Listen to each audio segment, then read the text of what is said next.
Ladies and gentlemen, today a new version of the experimental combat test snapshots has been released. This is the 5th combat test. Jeb announced it on Reddit and on Minecraft.net earlier today, and it is now based on the 1.15.2 pre-releases, but these are test versions. They are not compatible with the main game, so preface to all of this, if you're going to try this version, make sure you do it on a copy of your world. Worlds tested in this version are not compatible with the main game nor any other snapshots.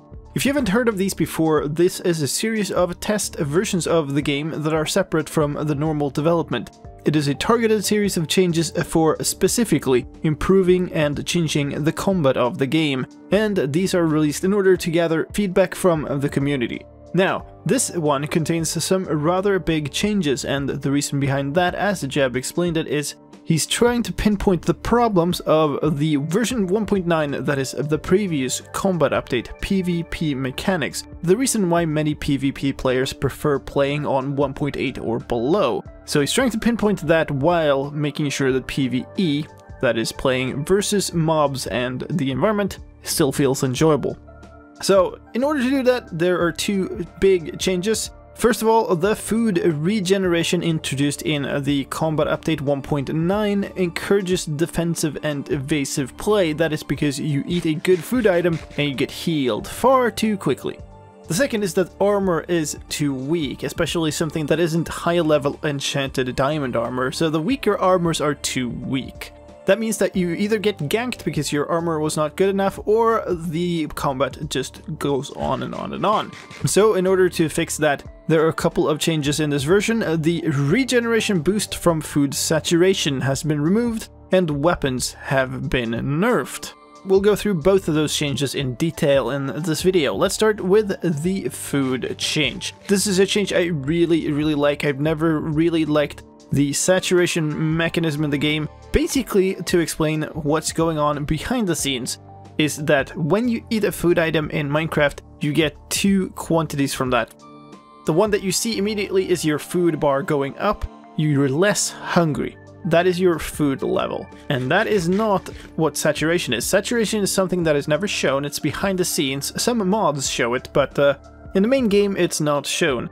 And it essentially represents how full you feel. So imagine that you eat an apple. An apple makes you feel kind of full, but it won't last that long. You'll be hungry quite soon again. That's what saturation represents. Now, in version 1.9, what was introduced was that you would heal directly from having saturation, and then you would have your normal food healing. That meant that eating a steak was enormously good, while eating a carrot was really bad for your regeneration, despite both items filling up your hunger bar. And once you had eaten that item, you could never sort of get the effect back before you got hungry again. That has been completely removed in this version. Saturation boost is gone, eating food is now slower, it's 8 ticks more, it was 32 ticks, it's now 40 ticks, and natural healing works longer. So before, you would only heal naturally if your food bar was almost full. You could take one haunch away and you'd still heal, but anything below that you would stop. Now it's down to 6 food points. That is, you'll keep healing all the way until you have only 3 haunches left on your food bar. Natural healing is faster now. It's now every 3 seconds instead of 4 seconds. And that means that you now heal faster from just your basic regeneration than before, but you have no saturation healing. And in addition to that, there's now a direct connection to healing from food to draining food. That means that every time you heal a point of damage, then you will remove some food from your bar. Another change to food is that sprinting is no longer affected by the total food value. And that isn't about sprinting using food, that is about sprinting when you're hungry. Essentially, you can now sprint even though you have not eaten for a while. Let's talk about the other main change in this version, that is weaponry. Weapons have been nerfed, like I mentioned. That means that stone tier weapons are now the same damage values as wooden weapons. It used to be 1 point of damage higher, but now it's the same. In addition to that, iron and diamond tiers have been dropped 1 point as well, so iron is now 1 damage more than stone, and diamond is now 2 damage more than stone. In addition to that, axes and swords have been nerfed even more. Sword damage has been reduced by 1 point more, and axes have been reduced by an additional point as well, and so have tridents. That means that a diamond sword, for instance, now deals 6 points of damage. That is 2 points of damage as the base damage. That's the damage that you'll do by just punching somebody. Then +2 for being a sword, and then +2 again for being diamond. And that is 2 points lower than before, which is used to be the base damage +3 +3. There are more things about attacking worth mentioning. There's something called Coyote Time attacks in this version. Jeb mentioned this, kind of a controversial edit, and what it means is that if you have been aiming at a hitbox while you are in the cooldown for a swing, then you attack outside of its bounding box, then you will actually hit that target. That means that if you are aiming at a target and then just slightly miss, then you will still hit the target.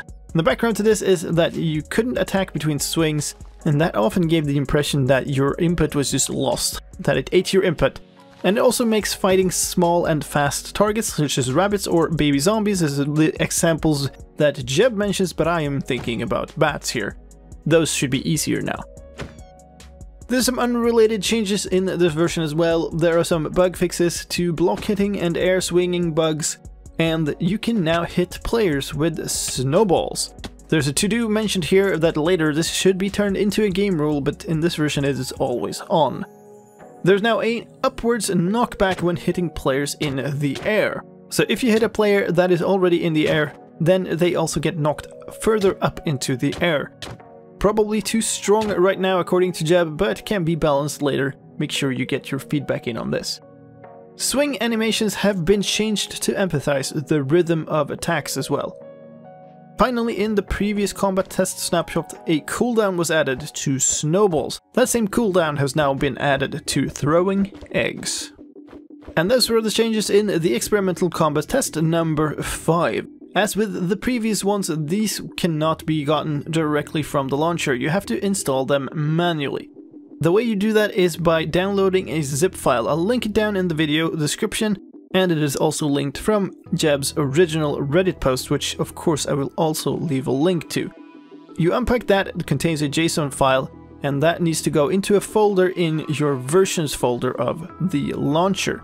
If you don't know how to find that folder, I'll link to a help article that explains exactly how to do that regardless of which system you're on down in the video description.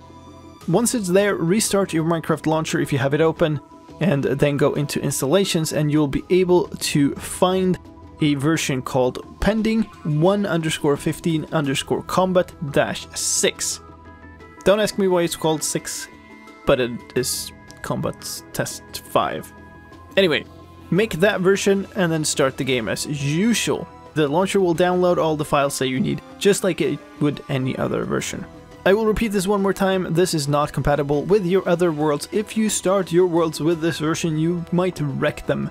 So play on a copy of a world, or play on a brand new world.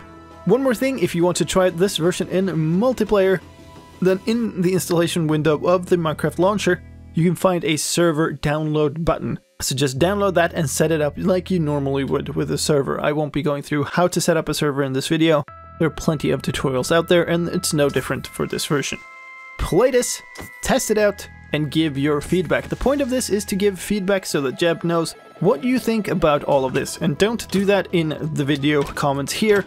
While I appreciate all of your comments on the videos, that's not where Jeb will be reading this feedback. He will be reading the feedback on the feedback site, and also on the Reddit thread. Links to both of those in the video description.